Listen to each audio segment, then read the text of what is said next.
ফয়সাল আহমেদ ফাহিম 2025 সালে 228 minute match time পর পরও তার একটা গোলও নাই, একটা অ্যাসিস্টও নাই।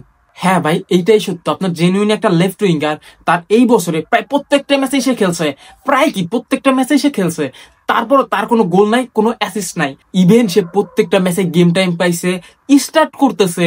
আমি আসলে জানি না আমাদের সমস্যাটা কোথায়। ফয়সাল আহমেদ ফাহিম নিয়মিত ব্যর্থ হচ্ছে, তারপরও তিনি ফাহমিদুল যখন স্কোয়াডে থাকে তারপরও তিনি স্টার্ট করেন, কিউবা মিচেল যখন স্কোয়াডে থাকে তিনি স্টার্ট করেন।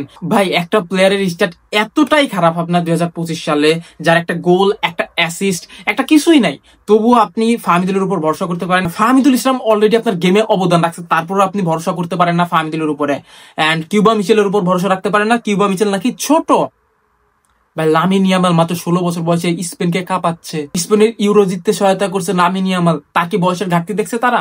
এটা ফুটবল না ভাই, এইটা ফুটবলের সৌন্দর্য না যে আপনি বয়সের দোহাই দিয়ে একটা ভালো ইনগ্রোয়িং প্লেয়ারকে বসায় রাখবেন। ফার্স্টের দিকে আপনি জায়ান আহমেদকে বয়সের অজুহাত দিয়ে স্কোয়াডে রাখছিলেন না, স্টার্টিং 11 দেন তারপরে জায়ান আহমেদ কি খেলাটা দেখছে সেটা তো সারা দেশের মানুষ জানে। আমার একটা ডাউট আছে ভাই, ক্যানাডার কোনো গোপন ভিডিও কি ফয়সাল আহমেদ ফাহিমের কাছে আছে, বা সাদউদ্দিন আর তাজউদ্দিনের কাছে আছে?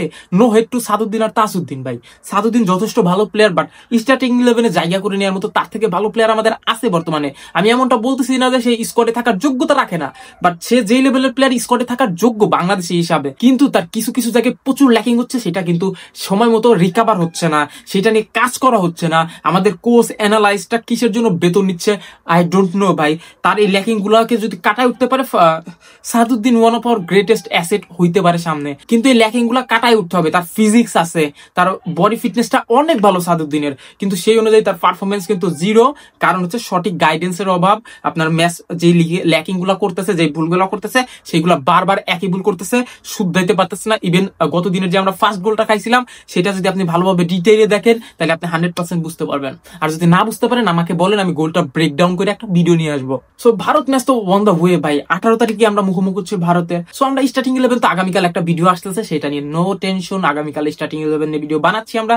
এন্ড আমরা যদি বলি আগে থেকেই ফয়সাল আহমেদ ফাহিম কি স্টার্টিং 11-এ থাকতেছে, আমার মনে হয় না কিউবা মিচেলকে কোচ হ্যাভিয়ার ক্যাব্রেরা স্টার্টিং 11-এ রাখবেন। তার প্রথম চয়েসই হবে ফয়সাল আহমেদ ফাহিম। কিউবা মিচেল কিন্তু ফয়সাল আহমেদ ফাহিমের জায়গায় ভালো অপশন হইতে পারে। আপনি বলতে পারেন লেফট উইঙ্গার হিসেবে কেন খেলানো হবে কিউবা মিচেলকে?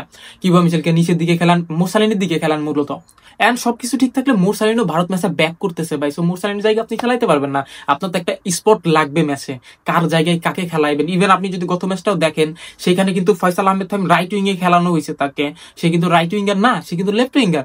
সো একইভাবে আমরা কিউবা মিচেলকে স্টার্ট করাই দেখতে পাই, তাকে গেম টাইম দেওয়া উচিত। এন্ড সমিত সোম যদি প্রথম থেকে স্টার্ট করে, সমিত সোম, হামজা চৌধুরী, কিউবা মিচেলকে যদি বলের সাপ্লাইটা ঠিকঠাক ভাবে দিতে পারে, ফয়সাল আহমেদ ফাহিমের জায়গায় যদি কিউবা মিচেল খেলে থাকে, তাইলে বাংলাদেশের অনেক ভালো কিছু করার চান্স আছে ভাই। আমি মনে করি আমি মনে করি ভালো কিছু করার চান্স আছে।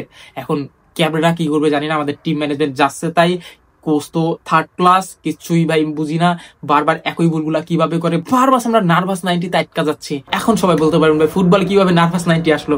ভাই নার্ভাস 90 হচ্ছে আমরা শেষ 2 মিনিট বা 3 মিনিটের মধ্যেই গোল খেয়ে যাচ্ছি, একবারে ম্যাচ শেষ, মাত্র 2 মিনিট বা 3 মিনিট আছে, তখনই আমরা একটা গোল খেয়ে যাচ্ছি। এই সমস্যাটা আমরা বারবার ফেস করতেছি, বারবার একের অধিক যখন ফেস করবেন, আপনার অবশ্যই ওই সমস্যাটা নিয়ে কাজ করতে হবে। তাইলে আপনার এত টাকা দিয়ে আমি কোচ রাখবো কেন, এত টাকা দিয়ে আমি ভিডিও অ্যানালাইজ রাখবো কেন, এত টাকা দিয়ে আমি এত টিম স্টাফ রাখবো কেন? এগুলার ল্যাকিং যদি আমরা একই ভুল বারবার কইরা থাকি ভাই, তাহলে আমাদের ফিউচারটা হবে কি? হামজা চৌধুরীর মতো প্লেয়ার আমাদের বাংলাদেশ থেকে কবে প্রডিউস করবেন আপনি? আমাদের ফুটবলের ডোমেস্টিক স্ট্রাকচারটা ঠিক করতে হবে, সেইটা যতদিন না ভালো করতে পারবেন, লিগ যতদিন ভালো আয়োজিত না হবে, লিগ আয়োজিত হচ্ছে ভাই, নাম করার লিগ আয়োজিত হচ্ছে, আমরা জানি না। ইভেন পাশেই স্টেডিয়াম, সেইখানকার জনগণ জানে না এই জায়গায় বিপিএল, অর্থাৎ এখন তো বিপিএল না, এখন বিএফএল লিগ অনুষ্ঠিত হচ্ছে, বাংলাদেশের সর্বোচ্চ ফুটবল স্তর লিগ অনুষ্ঠিত হচ্ছে, পাশের লোকজন জানে না।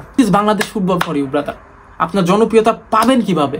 80 দশকে 90 দশকে মোহামেডান আবাহনীর যে ধরনের দৈরত দেখছি ভাই, তখন এত সোশ্যাল মিডিয়ার যুগ ছিল না, তারপরও কিন্তু তাদের ফুটবলের ক্রেজ অন্যরকমই ছিল। তখন শুধু মাইকিং এর মাধ্যমে কাজ চালানো হয়েছে, টিভিও এতটা প্রচলিত ছিল না যে সেখানে অ্যাড চালাই দিবে।